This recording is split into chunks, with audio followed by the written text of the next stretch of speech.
ಇದೆಲ್ಲದರ ಮಧ್ಯೆ ಅವನನ್ನು ಇನ್ನಷ್ಟು ಇಕ್ಕಟ್ಟಿಗೆ ಸಿಲುಕಿಸಿದ್ದು ಅವನ ಅಕ್ರಮದ ವಹಿವಾಟು ಹೊರಬಂದಿದ್ದು. ಮೆಡಿಕಲ್, ರಿಯಲ್ ಎಸ್ಟೇಟ್, ಅದಕ್ಕೆ ಸಂಬಂಧಿಸಿದ ಒಪ್ಪಿ ಸಹಿ ಮಾಡಿದ ಅವನು ಅದರಲ್ಲಿ ಶೇರ್ ಪಡೆದಿದ್ದ ಅವೆಷ್ಟೋ ಪತ್ರಗಳು ಸಿಕ್ಕಿ ಅದು ತೋರಿಸಿ ಕೇಳಿದಾಗ ಅವನ ಬಳಿ ಹೇಳಲು ಉತ್ತರವೇ ಇಲ್ಲವಾಗಿತ್ತು.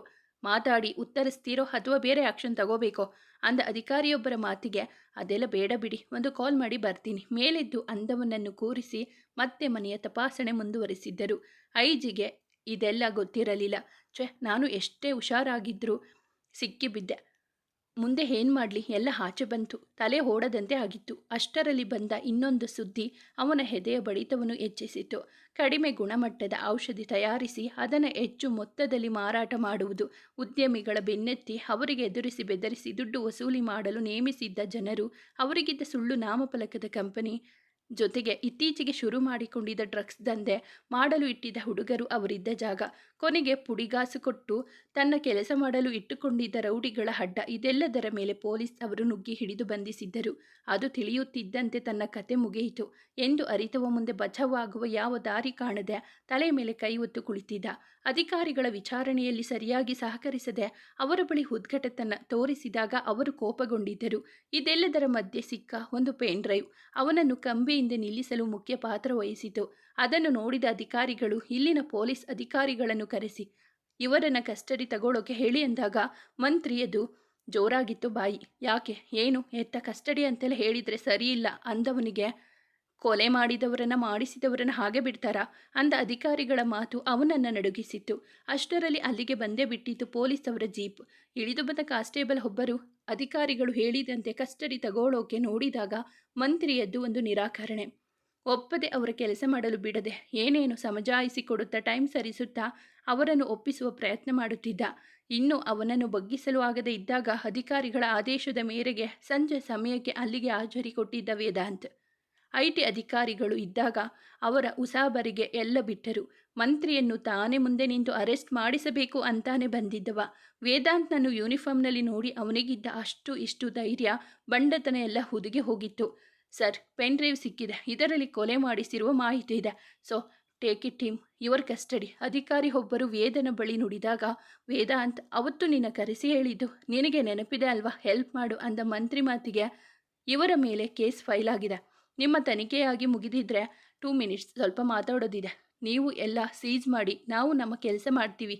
ವೇದಾಂತ್ ಅಂದಾಗ ಅಲ್ಲಿದ್ದ ಅಧಿಕಾರಿಗಳು ಎಲ್ಲ ಸರಿದು ಇನ್ನಷ್ಟು ಮಾಹಿತಿಗಾಗಿ ವಿಚಾರಿಸಲು ಕಾಯುತ್ತಾ ನಿಂತರು. ಅವತ್ತು ಏನು ದೊಡ್ಡದಾಗಿ ಕರೆಸಿ ಹೇಳಿಸಿದೆ ಅಂತಿದ್ದೀಯಾ? ನಾನು ನಿನ್ನ ಶತ್ರು ತಾನೇ? ನನ್ನ ಹತ್ರ ಸಹಾಯ ಕೇಳೋಕೆ ನಾಚಿಕೆ ಆಗಲಿಲ್ವಾ?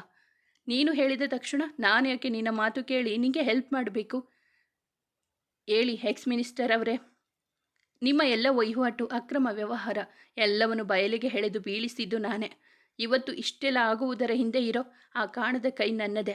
ಅವತ್ತು ಎಲ್ಲ ಆಚೆ ತರ್ತೀನಿ, ನಿಮ್ಮನ್ನು ಆರಾಮಾಗಿ ಕೂತ್ಕೊಳ್ಳೋ ಹಾಗೆ ಮಾಡ್ತೀನಿ ಅಂದೆ. ಇವತ್ತು ಅದೇ ಮಾಡಿದೆ. ನಿನ್ನ ಎಲ್ಲ ಕಳ್ಳತನ ವ್ಯವಹಾರ ಬಯಲಿಗೆಳೆದು ಬೀದಿಗೆ ನಿಲ್ಲಿಸಿದ್ದು ಆಯಿತು. ಇನ್ನು ನಿನ್ನ ಜೈಲಲ್ಲಿ ಆರಾಮಾಗಿ ಕೂರಿಸೋಕೆ ಅಷ್ಟೇ ಇರೋದು.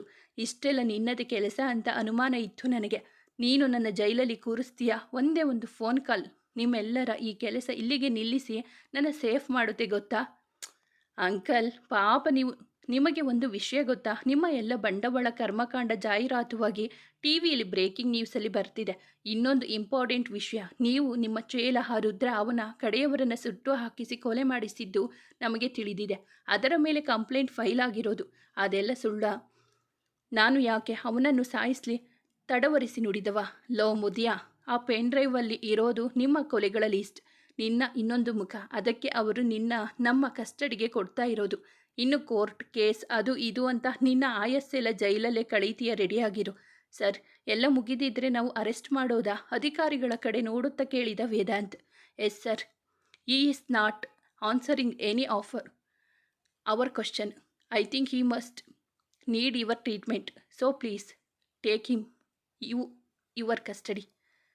ಅಷ್ಟು ಹೇಳಿದ್ದೆ. ನೀನು ನನ್ನ ಹಿಂದೆ ಹುಡುಗರನ್ನು ಬಿಟ್ಟು ನಾನು ಏನೇನು ಮಾಡ್ತೀನಿ ಅಂತ ನೋಡಿ ಕೇಳಿ ತಿಳ್ಕೊಳ್ಳೋ ಪ್ರಯತ್ನ ಮಾಡಿದೆ.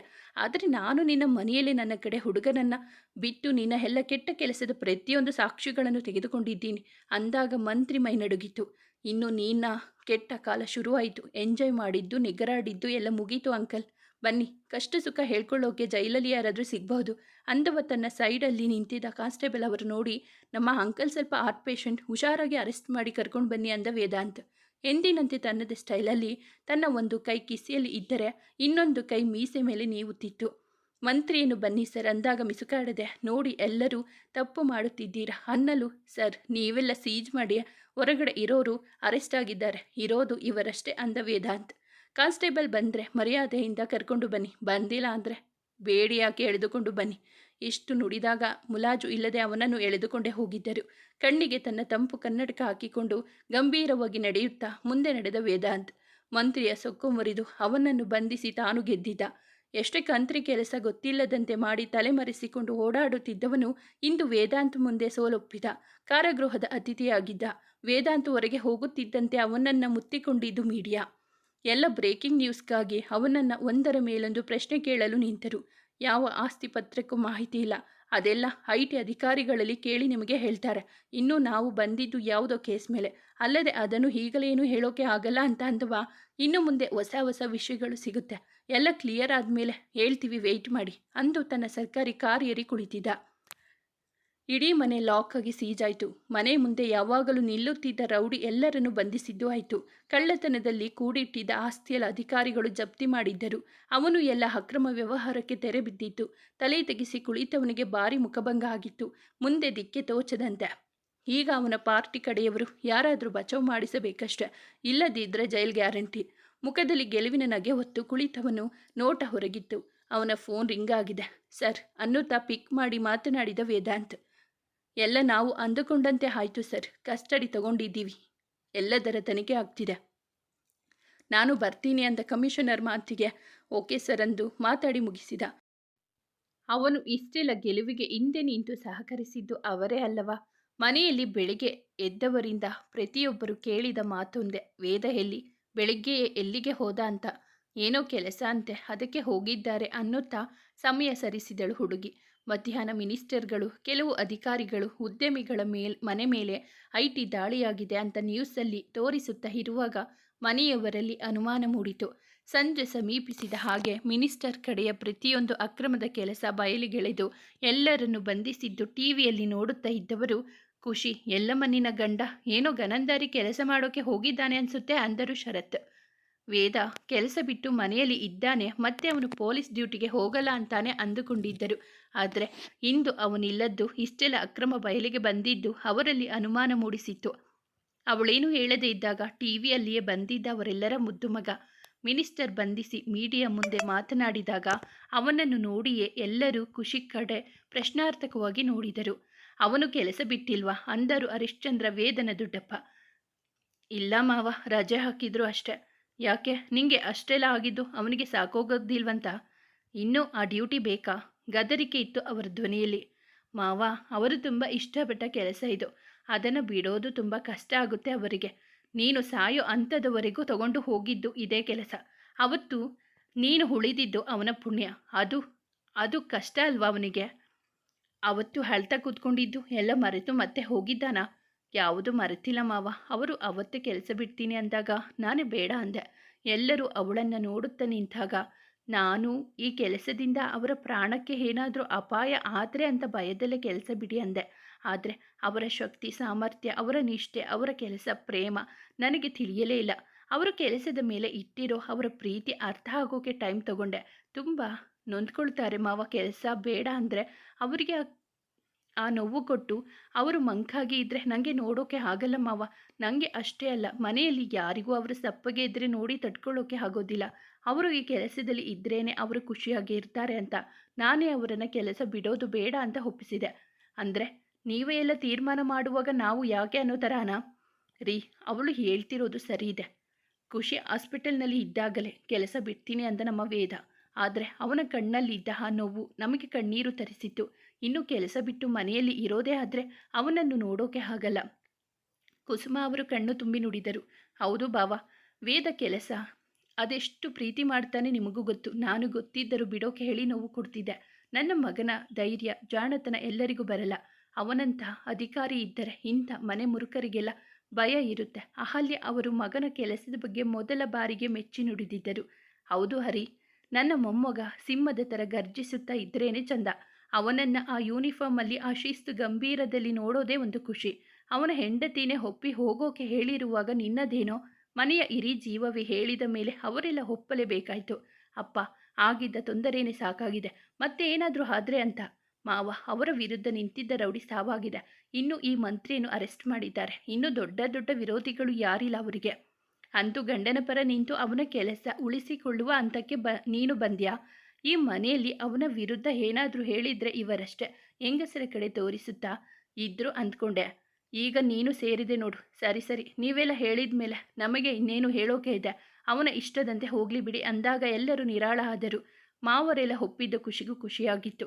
ತಾನು ಸಂಗ್ರಹಿಸಿದ್ದ ಸಾಕ್ಷಿ ಆಧಾರಗಳನ್ನೆಲ್ಲ ಕೂಡಿಟ್ಟು ತನ್ನ ಕೆಲಸದಲ್ಲಿ ಮುಳುಗಿದ್ದ ವೇದಾಂತ್ ಮತ್ತೊಂದು ಕಡೆ ಮಂತ್ರಿಯನ್ನು ಕೂರಿಸಿ ಅಯ್ಯರ್ ಆಫೀಸರ್ ಎಲ್ಲ ವಿಚಾರಣೆ ಮಾಡುತ್ತಾ ಇದ್ದರು. ಪ್ರತಿಯೊಂದರಲ್ಲೂ ಸಿಕ್ಕಿಬಿದ್ದು ಸುಳ್ಳು ಹೇಳುವ ಹಾಗಿಲ್ಲ, ಸತ್ಯ ಒಪ್ಪಿಕೊಳ್ಳುವ ಹಾಗಿಲ್ಲ.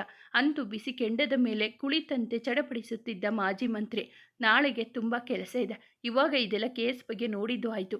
ನಾಳೆ ಕೋರ್ಟ್ಗೆ ಹೋಗಬೇಕು. ನೀವು PC ಜೊತೆಗೆ ಹೋಗಿ, ನಾನು ಕಮಿಷನರ್ ಜೊತೆ ಇನ್ನು ಮಿಕ್ಕಿದ್ದು ಮಾತಾಡಿ ಬರ್ತೀನಿ. ಎದುರಿಗಿದ್ದ ಸಂಜೀವ್ಗೆ ಮತ್ತೊಬ್ಬ ಇನ್ಸ್ಪೆಕ್ಟರ್ ಕಡೆ ನೋಡಿದ ವೇದಾಂತ್.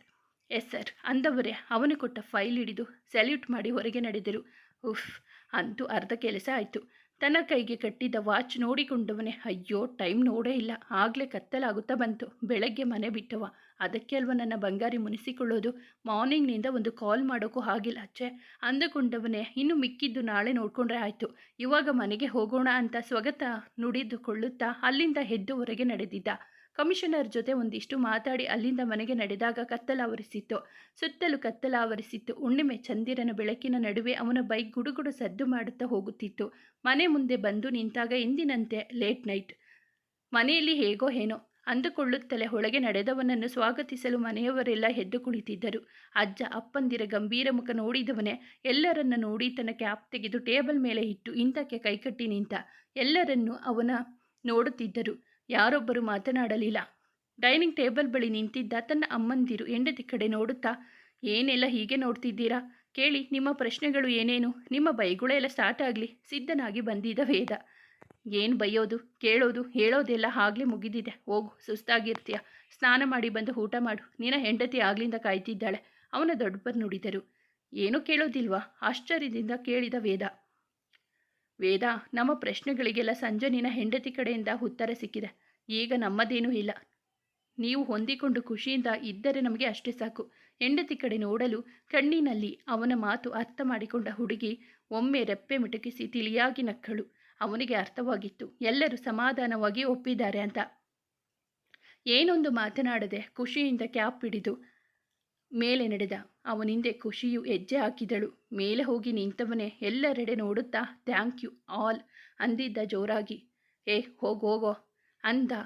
ಥ್ಯಾಂಕ್ಸ್ ಅಂತೆ ಅಂದ ಅವನ ಅಜ್ಜ. ಹೋಗಿ ನೀವೆಲ್ಲ ಮಲಗಿ, ಅವನು ಇನ್ನೇನು ಬಂದ ಅಲ್ವಾ ಅನ್ನುತ್ತಾ ಎದ್ದು ತಮ್ಮ ಕೋಣೆಗೆ ನಡೆದರು. ದೊಡ್ಡವರು ಒಬ್ಬೊಬ್ಬರೇ ತಮ್ಮ ರೂಮ್ ಸೇರಿದರು.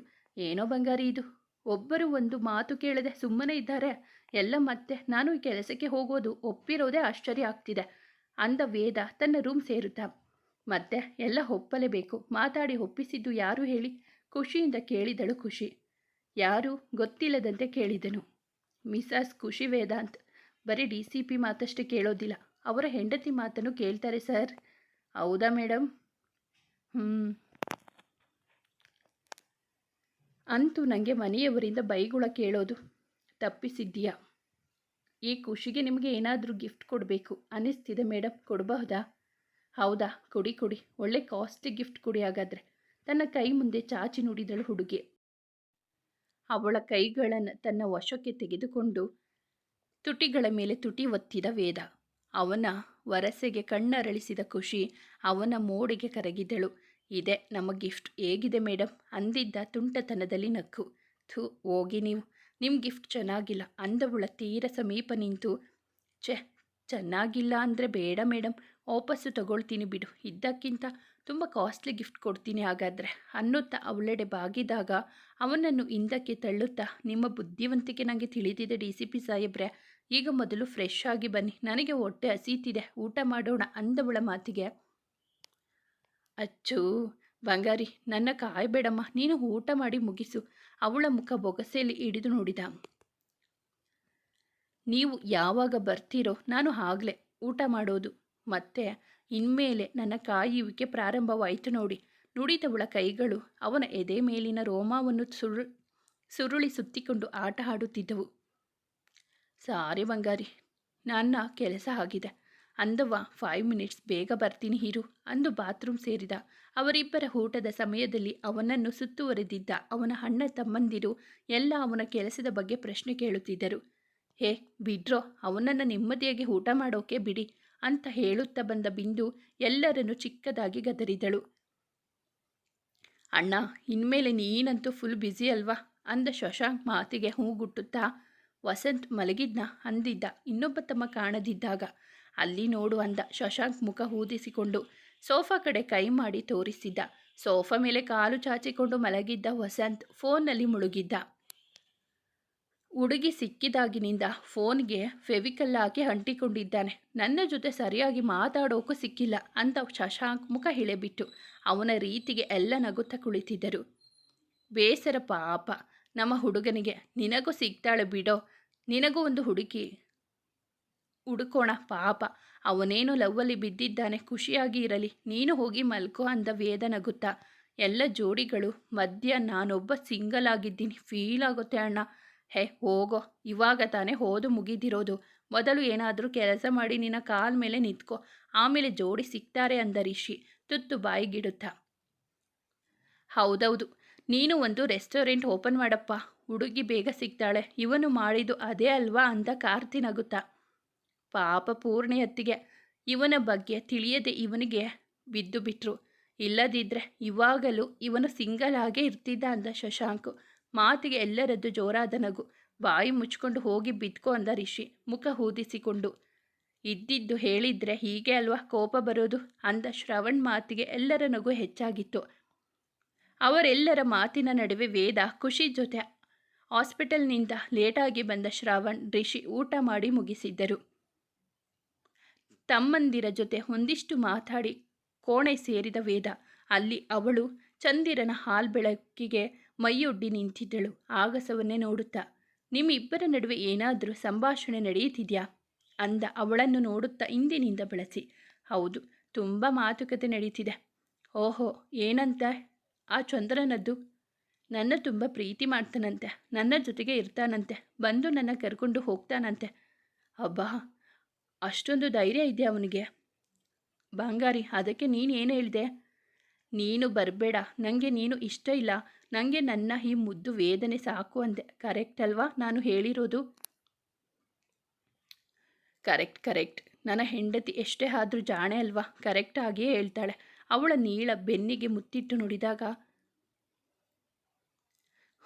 ಅಲ್ವಾ, ಮತ್ತೆ ನನ್ನ ನೋಡೋಕೆ ಬರಬೇಡ, ಈ ಸಿಂಹನಿಗೆ ಅದು ಗೊತ್ತಾದರೆ ನೀನು ಬೇಟೆ ಆಡುತ್ತೆ ಅಂತ ಹೇಳಿ ವಾಪಸ್ ಕಳಿಸ್ತಾ ಇದ್ದೆ. ಅಷ್ಟರಲ್ಲಿ ನೀವು ಬಂದು ಬಿಟ್ರಿ.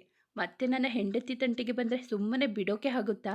ಅವನನ್ನು, ಈ ನನ್ನ ಮುದ್ದು ಹುಡುಗಿಯನ್ನು ನೋಡಿದರೆ ಎಲ್ಲರಿಗೂ ಪ್ರೀತಿ ಆಗುತ್ತೆ. ಇನ್ಮೇಲೆ ತುಂಬ ಜೋಪಾನವಾಗಿ ನೋಡ್ಕೊಬೇಕಪ್ಪ ಅಂದವನ ಕೈಗಳು ಅವಳನ್ನು ಇನ್ನಷ್ಟು ಬಿಗಿಯಾಗಿ ಅಪ್ಪಿಕೊಂಡಾಗ ಅವನೆಡೆ ತಿರುಗಿದ ಖುಷಿ. ನಿಮ್ಮ ಹೃದಯದಲ್ಲಿ ನಾನು ಭದ್ರವಾಗಿ ಕೂತ್ಕೊಂಡಿದ್ದೀನಿ, ನೀವೇ ಹೋಗು ಅಂದರೂ ಹೋಗಲ್ಲ ಅಂದವಳ ಹಣೆಗೆ ಬೆಚ್ಚಗೆ ಮುತ್ತಿಟ್ಟ. ನಾನು ಉಸಿರಾಡೋ ಗಾಳಿ ಒಳಗೆ ಬೆರೆತು ಹೋಗಿದ್ದೀಯ ಬಂಗಾರಿ, ನಿನ್ನ ದೂರ ಮಾಡಿ ನಾನು ಇರೋದಿಲ್ಲ ಅಂದಾಗ ಅವನೆದೆಯಲ್ಲಿ ತಲೆ ಇಟ್ಟವಳ ನೆತ್ತಿಗೆ ತುಟಿ ಹೊತ್ತಿದ್ದ. ವೇದ, ನಿಮ್ಮ ಜೊತೆ ಪ್ರತಿಯೊಂದು ಕ್ಷಣನೂ ಹೀಗೆ ಇರಬೇಕು. ನಾನು ಅವಳನ್ನು ತೋಳಿನಲ್ಲಿ ಎತ್ತಿಕೊಂಡು ಇರಬೇಕು ಅಲ್ಲ, ಇರ್ತೀಯ ಬಂಗಾರಿ ಅನ್ನುತ್ತಾ ಒಳಗೆ ಬಂದಿದ್ದ. ಅಲ್ಲೊಂದು ಸುಂದರ ರಾತ್ರಿ ಅವರಿಬ್ಬರ ಹರಿವೆ ಕಡಿಮೆ ಮಾಡುತ್ತಾ ಅವರನ್ನು ಆವರಿಸಿಕೊಂಡಿತ್ತು.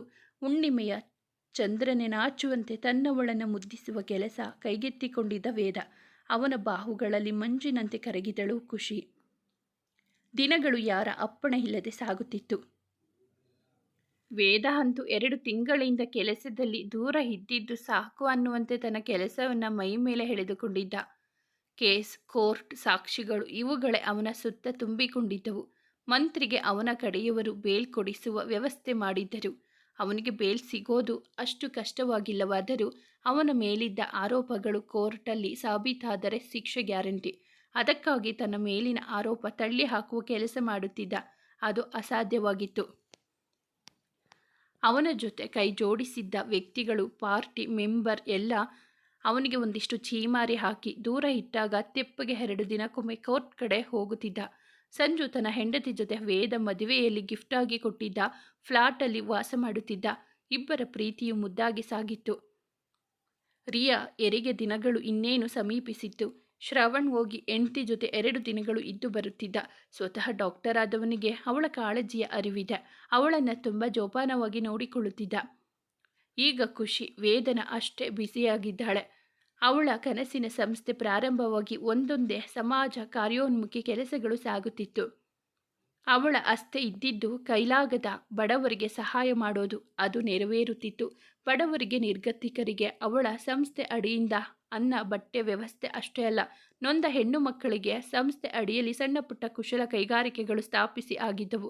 ದೊಡ್ಡದಾಗಿದ್ದ ಆಶ್ರಮದ ಮನೆಯಲ್ಲಿಯೇ ಅವರವರ ವಿದ್ಯಾಭ್ಯಾಸಕ್ಕೆ ತಕ್ಕಂತೆ, ಆಸಕ್ತಿಗೆ ತಕ್ಕಂತೆ ಕೆಲಸ ಕೊಟ್ಟು ಅವರನ್ನು ಉತ್ತೇಜಿಸುವ, ಜೀವನ ರೂಪಿಸುವ ಕೆಲಸವಾಗುತ್ತಿತ್ತು. ಅವರ ಸಂಸ್ಥೆ ಸ್ಥಾಪಿತವಾಗಿದ್ದೇ ಅದರ ಬಗ್ಗೆ ಎಲ್ಲ ಕಡೆ ಸುದ್ದಿ ಹಬ್ಬಿತ್ತು. ಕೆಲವೊಂದು ಟ್ರಸ್ಟ್ಗಳು ಕೈ ಜೋಡಿಸಿದ್ದರು. ಸಿಕ್ಕ ಚಿಕ್ಕ ಮಕ್ಕಳು, ಅನಾಥ ಮಕ್ಕಳು, ಬೀದಿ ಬದಿಯಲ್ಲಿನ ಮಕ್ಕಳಿಗೆ ಅಲ್ಲಿ ಆಶ್ರಯ ನೀಡಲಾಗಿತ್ತು. ಇದರ ಬಗ್ಗೆ ಕೇಳಿದವರು, ಸಹಾಯ ಮಾಡುವ ಮನಸ್ಥಿತಿಯವರು ತಾವಾಗಿ ಬಂದು ಏನಾದರೂ ರೂಪದಲ್ಲಿ ಸಹಾಯದಾನದ ಮೂಲಕ ಕೊಟ್ಟು ಹೋಗುತ್ತಿದ್ದರು. ಇನ್ನು ಬೆಳೆಯುವ ಹಂತದಲ್ಲಿದ್ದ ಸಂಸ್ಥೆ ಒಳ್ಳೆ ಕಾರ್ಯಗಳನ್ನು ಕೈಗೆತ್ತಿಕೊಂಡಿತ್ತು. ಅದರ ಪೂರ್ತಿ ಉಸ್ತುವಾರಿ ಖುಷಿಯದ್ದೇ ಆಗಿತ್ತು. ಮನೆಯವರೆಲ್ಲ ಜೊತೆಯಾಗಿ ಏನಾದರೂ ಬೇಕಿದ್ದರೆ ಸಹಾಯ ಮಾಡುತ್ತಾ ಅವಳ ಜೊತೆಗೆ ನಿಲ್ಲುತ್ತಿದ್ದರು. ಅವಳ ವೇದನಂತೂ ಏನಾದರೂ ಒಂದು ಐಡಿಯಾ ಕೊಟ್ಟು ಕಷ್ಟ ಅನಿಸುವಂತಹ, ಅವಳನ್ನು ಯೋಚಿಸುವಂತೆ ಮಾಡುವ ಸಂದರ್ಭದಲ್ಲಿ ಅವಳ ಪಾಲಿಗೆ ಪರಿಹಾರವಾಗಿ ನಿಲ್ಲುತ್ತಿದ್ದ. ಸ್ವಲ್ಪ ಹೊತ್ತಿಗೆ ಒಳ್ಳೆ ಸಲಹೆ ನೀಡುವ ಮೂಲಕ ಅವಳನ್ನು ಟೆನ್ಷನ್ ಫ್ರೀಯಾಗಿ ಮಾಡುತ್ತಿದ್ದ. ಇದೆಲ್ಲದರ ನಡುವೆ ಅವರಿಬ್ಬರ ಪ್ರೀತಿ ಮತ್ತೆ ಮತ್ತೆ ಹೊಸತನದಂತೆ, ಆಗ ತಾನೇ ಜನ್ಮ ತಾಳಿದಂತೆ ಬೆಳೆಯುತ್ತಾ ಹೋಗುತ್ತಿತ್ತು. ಅವಳಿಗೆ ವೇದ ಅಂದರೆ ಪ್ರಾಣ. ಈಗ ಅವನನ್ನು ಎಷ್ಟು ಪ್ರೀತಿಸುವಳೋ ಅಷ್ಟೇ ಅವನ ತುಂಟಾಟ, ಮಾತು, ಅವನ ನೆಚ್ಚಿನ ಕೆಲಸ ಎಲ್ಲವನ್ನು ಅತಿ ಹೆಚ್ಚಾಗಿ ಪ್ರೀತಿಸುತ್ತಿದ್ದಳು. ಪ್ರತಿದಿನ ರಾತ್ರಿ ಅವನಿಗಾಗಿ ಕಾಯುವುದೇ ಆಗಿತ್ತು. ಅವನ ಕೈಯಿಂದ 2 ತುತ್ತು ಅವಳ ಹೊಟ್ಟೆಯನ್ನು ತುಂಬಿಸುವುದು. ಅವನೇನು ಕಡಿಮೆ ಅಲ್ಲ. ಅವಳನ್ನು ಪ್ರೀತಿ ಮಾಡುವ ರೀತಿಗೆ ಯಾರಾದರೂ ಅಸೂಯೆ ಪಡದೇ ಇರಲಾರರು. ಅಷ್ಟು ಅದ್ಭುತವಾಗಿ ಪ್ರೀತಿಸುವ ಹುಡುಗ ಅವನು. ಎಲ್ಲರೂ ಎದುರು ಶಿಸ್ತಿನ ಸಿಪಾಯಿಯಂತೆ ಇರುವ ಹುಡುಗ ಅವಳೆದುರು ಮಹಾತುಂಟ. ಬೆಳಿಗ್ಗೆ ರಾತ್ರಿ ಸಿಕ್ಕ ಒಂದೊಂದು ಕ್ಷಣವನ್ನು ಅವಳ ಜೊತೆ ಹೆಚ್ಚಾಗಿ ಕಳೆಯುತ್ತಿದ್ದ. ಅವಳನ್ನು ಕಾಡಿಸಿ, ಪೀಡಿಸಿ, ರಮಿಸಿ, ಮುದ್ದಿಸಿದ ಮೇಲೆಯೇ ಅವನಿಗೆ ಸಮಾಧಾನ. ಮೊದಲಿಗಿಂತಲೂ ಪ್ರೀತಿ ಅಧಿಕವಾದರೂ ಅಂದಿನಂತೆ ಜಗಳ, ಮನಸ್ತಾಪ, ಬೇಸರ ಯಾವುದೂ ಇಲ್ಲ. ಈಗ ಇಬ್ಬರ ನಡುವೆ ಇರೋದು ಸ್ವಚ್ಛಂದ ಪ್ರೇಮವಷ್ಟೇ. ವಾರದ ಅಂತರ ಉಳಿದಿತ್ತು. ಮನೆಯಲ್ಲಿ ಮತ್ತೊಂದು ಸಂಭ್ರಮಕ್ಕೆ, 2 ಜೋಡಿಗಳ ನಿಶ್ಚಿತಾರ್ಥಕ್ಕೆ. ಅದರ ಎಲ್ಲ ಸಿದ್ಧತೆ ದೊಡ್ಡ ಮನೆಯಲ್ಲೇ ಆಗುತ್ತಿತ್ತು. ಕವನ ಅಪ್ಪ ದೊಡ್ಡ ಮನೆಯವರು ಯಾರು ತಮ್ಮ ಹೆಂಡತಿ ಮಾಡಿದ ಕೆಲಸದಿಂದ ಅಲ್ಲಿಗೆ ಬರಲಾರರು ಎಂದು ಅರಿತು ಎಲ್ಲ ಕೆಲಸವನ್ನು ಛತ್ರದಲ್ಲಿ ಮಾಡಲು ಈವೆಂಟ್ಸ್ ಅವರಿಗೆ ವಹಿಸಿ ಅಂತ ಮಾತನಾಡಿದಾಗ, ಏನೇ ಸಂಭ್ರಮವಾದರೂ ಅದು ನಮ್ಮ ಮನೆಯಲ್ಲೇ ಆಗೋದು ಅಂತ ಹೇಳಿ ಮನೆಯಲ್ಲಿ ಎಂಗೇಜ್ಮೆಂಟ್ ತಕ್ಕ ಮಟ್ಟಿಗೆ ದೊಡ್ಡದಾಗಿ ಅಲ್ಲದೆ ಸಿಂಪಲ್ ಆಗಿ ನಡೆಸಿಕೊಡ್ತೀವಿ ಅಂದ ಮನೆಯ ಹಿರಿಯ ಈಶ್ವರ್ ಚಂದ್ರರ ಮಾತಿಗೆ ಅವರು ಮರುಮಾತಿಲ್ಲದೆ ಒಪ್ಪಿದ್ದರು. ಅಂದು ಸಂಜೆ ಮನೆಗೆ ಸ್ವಲ್ಪ ಬೇಗ ಬಂದವನಿಗೆ ಇಬ್ಬರು ತಮ್ಮಂದಿರ ಜೊತೆ ಅವನ ಮುದ್ದು ತಂಗಿ ದುಂಬಾಲು ಬಿದ್ದಿದ್ದರು. ನೋಡಿ, ನನ್ನ ಹತ್ರ ಬೈಸ್ಕೊಂಬೇಡಿ, ಹೋಗಿ ಸುಮ್ಮನೆ, ಚಿಕ್ಕ ಗದರಿಕೆ ವೇದನದ್ದು. ಅಣ್ಣ ಪ್ಲೀಸ್ ಅಣ್ಣ, ಇದೊಂದು ಸಲ ಹೋಗಿ ಬರೋಣ. ಶಶು, ನನ್ನ ಹತ್ರ ಹೋದೆ ತಿಂದೆ ಹೋಗ್ತೀಯ ನೋಡು. ಮಾತನಾಡುತ್ತಲೇ ಮೇಲೆ ನಡೆದ. ಏಳೆ ನೀನು ಕೇಳೆ ಅನ್ನುತ್ತಾ ಶ್ರೇಯಾಳನ್ನು ತಿವಿಯುತ್ತಿದ್ದರು. ಅಣ್ಣ, ಇನ್ನೇನು ನನ್ನ ಮದುವೆ ಆಗುತ್ತೆ, ಆಮೇಲೆ ನಾನು ಜವಾಬ್ದಾರಿ ಅದು ಇದು ಅಂತ ಈ ಬ್ಯುಸಿ ಲೈಫ್ನಲ್ಲಿ ಸಿಕ್ಕಾಕೋತೀನಿ. ಪ್ಲೀಸ್ ಒಪ್ಕೋ ಅಣ್ಣ, 2 ದಿನ ಅಷ್ಟೆ, ಪ್ಲೀಸ್ ಪ್ಲೀಸ್. ಅವನ ಕೈ ಹಿಡಿದು ಜಗ್ಗುತ್ತಾ ಚಿಕ್ಕ ಮಗುವಂತೆ ಕೇಳಿದಳು. ಶ್ರೇಯಾ, ನೀನು ಈ ಕೋತಿಗಳ ಜೊತೆ ಸೇರಿ ಅದೇ ಹೇಳಬೇಡ. ನನಗೆ ಮಾಡೋಕೆ ತುಂಬ ಕೆಲಸ ಇದೆ. ಬೇಕಿದ್ರೆ ನಿನ್ನ ಹುಡುಗನಿಗೆ ಹೇಳ್ತೀನಿ, ಅವನೇ ಕರ್ಕೊಂಡು ಹೋಗ್ತಾನೆ. ಈಗ ನನ್ನ ತಲೆ ತಿನ್ಬೇಡಿ, ಹೊರಡಿ. ಅಣ್ಣ ಪ್ಲೀಸ್ ಅನ್ನುತ್ತಾ ಅವನನ್ನು ಹಿಂಬಾಲಿಸುತ್ತಾ ಅವನ ರೂಮ್ವರೆಗೂ ಬಂದು ನಿಂತರು ಮೂವರು. ನಿಮಗಿಲ್ಲ 2 ಬಿಟ್ಟರೆ ಬುದ್ಧಿ ಬರೋದು. ಇನ್ನು ಚಿಕ್ಕ ಮಕ್ಕಳ ಥರ ಆಡ್ತೀರಾ. ನನಗೆ ಕೆಲಸ ಇದೆ. ಅಲ್ಲದೆ ಶ್ರವಣ್ ರಿಯಾ ಜೊತೆಗಿದ್ದಾನೆ. ಮನೆಯಲ್ಲಿ ಹತ್ತಿರವೇ ಫಂಕ್ಷನ್ ಇದೆ. ಎಲ್ಲ ಬ್ಯುಸಿ ಇರುವಾಗ ನೀವು ಮಾತ್ರ ಟ್ರಿಪ್ ಹೋಗೋಣ ಅಂತೀರಾ? ಹೋಗಿ ಸುಮ್ಮನೆ ನನಗೆ ಕೋಪ ಬರಿಸ್ಬೇಡಿ ಜೋರಾಗಿ ಅಂದಾಗ ಅವರೆಲ್ಲ ಮುಖ ಇಳೆಬಿಟ್ಟು ನಿಂತರು. ಅವನು ಅವರನ್ನೇ ನೋಡುತ್ತಿರಲು ಏನು ಮಾತನಾಡದೆ ಅವರೆಲ್ಲ ಸರಿ ಬಿಡು ಅಂದು ಬೇಸರದಲ್ಲಿ ನಡೆದಾಗ ಸ್ವಲ್ಪ ಬೇಸರದಲ್ಲಿ ಅವರ ಕಡೆ ನೋಡಿದ ವೇದ. ಜೋರಾಗಿ ಮಾತನಾಡಿದೆ ಅನಿಸುತ್ತೆ ಪಾಪ, ಎಲ್ಲ ಬೇಜಾರು ಮಾಡಿಕೊಂಡು ಹೋದ್ರು ಅಂದುಕೊಂಡ. ತಾನು ಒಳಗೆ ನಡೆದ. ಏನ್ರೋ ಮಾಡೋದು? ಶ್ರೇಯ ಸಪ್ಪಗೆ ನುಡಿದಳು. ಇವನನ್ನು ಒಪ್ಪಿಸೋದು ತುಂಬ ಈಸಿ. ಇವಾಗ ಬಯಸ್ಕೊಂಡಿದ್ದು ಸಾಲ್ದ? ಈಸಿ ಅಂತೆ. ಆದರೂ ಅಣ್ಣ ಒಪ್ಪಲ ಬಿಡು. ಹೇ ಬನ್ನಿ ಬನ್ನಿ ಅತ್ತಿಗೆಗೆ ಹೇಳೋಣ. ಅವರು ಒಪ್ಪಿ ಇವನಿಗೆ ಒಂದು ಮಾತು ಹೇಳಿದರೆ ಪಕ್ಕ ಕೇಳ್ತಾನೆ ಅನ್ನುತ್ತಾ ಗಾರ್ಡನ್ನಲ್ಲಿ ಖುಷಿ ಕಡೆ ಓಡಿದರು ಮೂವರು. ಯಾರ ಜೊತೆಗೋ ಫೋನ್ನಲ್ಲಿ ಮಾತನಾಡುತ್ತಿದ್ದಳು ಖುಷಿ. ಅವಳು ಹೇಳಿದ್ದನ್ನು ಬರೆದುಕೊಳ್ಳುತ್ತಾ ನಿಂತಿದ್ದಳು ಬಿಂದು. ಅತ್ತಿಗೆ ಅನ್ನುತ್ತಾ ಬಂದವರಿಗೆ ಸ್ವಲ್ಪ ವೆಯ್ಟ್ ಮಾಡುವಂತೆ ಕೈ ಸನ್ನೆಯಲ್ಲಿ ಹೇಳಿ ಮಾತು ಮುಗಿಸಿ ಏನು ಅಂದಳು ಅವರನ್ನು ನೋಡುತ್ತಾ. ಅತ್ತಿಗೆ ತುಂಬ ದಿನ ಆಯಿತು, ಎಲ್ಲಿಗೂ ಹೋಗಿಲ್ಲ. ಎಲ್ಲ ಒಂದೆರಡು ದಿನ ಟ್ರಿಪ್ಗೆ ಹೋಗೋಣವಾ? ಒಳ್ಳೆ ಐಡಿಯಾ, ಹೋಗೋಣ ಬಿಡು. ಎಲ್ಲರ ಹತ್ರ ಹೇಳಿ. ಎಲ್ಲರ ಹತ್ರ ಅಲ್ಲ, ನಿಮ್ಮ ಯಜಮಾನರು ಒಪ್ಪಿದರೆ ಎಲ್ಲರಿಗೂ ಹೇಳಬಹುದು. ಅವನೊಬ್ಬೊಬ್ಬರು ಮನಸ್ಸು ಮಾಡಿದರೆ ಎಲ್ಲ ಬರ್ತಾರೆ, ಇಲ್ಲ ಒಬ್ಬೊಬ್ಬರು ಒಂದೊಂದು ಕಾರಣ ಹೇಳ್ತಾರೆ. ಅದು ನಿಜ. ವೇದ ಒಪ್ಪಿದರೆ ಎಲ್ಲ ಬರ್ತಾರೆ ಅಂದಳು ಬಿಂದು ಕೂಡ. ಸರಿ, ಹಾಗಾದರೆ ಅವರು ರೂಮ್ನಲ್ಲಿರಬೇಕು, ಹೋಗಿ ಮಾತಾಡಿ ಅಂದಳು ಖುಷಿ. ಅಯ್ಯೋ ಅತ್ತಿಗೆ, ಇಷ್ಟೊತ್ತು ಅವನ ಹತ್ರ ಕೇಳಿಯೇ ಬಂದಿದ್ದು, ಒಪ್ಕೊಳ್ತಿಲ್ಲ. ನಮಗೆ ಬೈದು ಕಳಿಸ್ದ. ಪ್ಲೀಸ್ ನೀವೇ ಅವನ ಹತ್ರ ಮಾತಾಡಿ. ಒಪ್ಪಿಲ್ಲ ಅಂದಮೇಲೆ ನಾನೇನು ಮಾತಾಡಲಿ? ಇವಾಗ ಕೆಲಸಕ್ಕೆ ಬೇರೆ ಹೋಗ್ತಿದ್ದಾರೆ, ಒಪ್ಪೋದು ಕಷ್ಟವೇ. ಅತ್ತಿಗೆ ಪ್ಲೀಸ್ ಪ್ಲೀಸ್ ಮಾತಾಡಿ ಒಪ್ಪಿಸಿ. ಎಲ್ಲ ಹೊರಗೆ ಹೋಗಿ ತುಂಬ ದಿನವಾಯಿತು. ಮೂವರು ಗೋಗರಿದು ಖುಷಿಯನ್ನು ಕರಗಿಸಿದ್ದರು. ಕೇಳು ಖುಷಿ, ನಿನ್ನ ಮಾತು ಒಪ್ಪಿಕೊಳ್ತಾನೆ ಬಿಂದು ಕೂಡ ಅಂದಾಗ ಸರಿ ಅಂತ ಮೇಲೆ ಎದ್ದವಳೆ. ಅಕ್ಕ ಇದನ್ನು ಕೂಡ ಇದರ ಬಗ್ಗೆಯೂ ಹೇಳ್ತೀನಿ ಅಂದು ತನ್ನ ಕೈಯಲ್ಲಿ ಒಂದು ಅಡ್ರೆಸ್ ಹಿಡಿದು ಒಳಗೆ ನಡೆದಳು. ಏ ತರ್ಲೆಗಳ, ನಿಮ್ಮ ಕೆಲಸ ಆಗಬೇಕು ಅಂದರೆ ಎಷ್ಟು ಮಸ್ಕ ಬೇಕಿದ್ರೂ ಹೊಡಿತೀರಾ ಅಲ್ವಾ?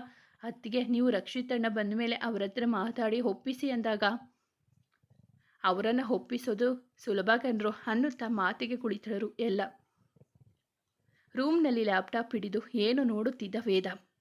ಅವನ ಎದುರು ಬಂದು ಬೀನ್ ಬ್ಯಾಗ್ ಮೇಲೆ ಕುಳಿತ ಖುಷಿಯನ್ನು ನೋಡಿ ಚಿಕ್ಕದಾಗಿ ಸ್ಮೈಲ್ ಮಾಡಿದ.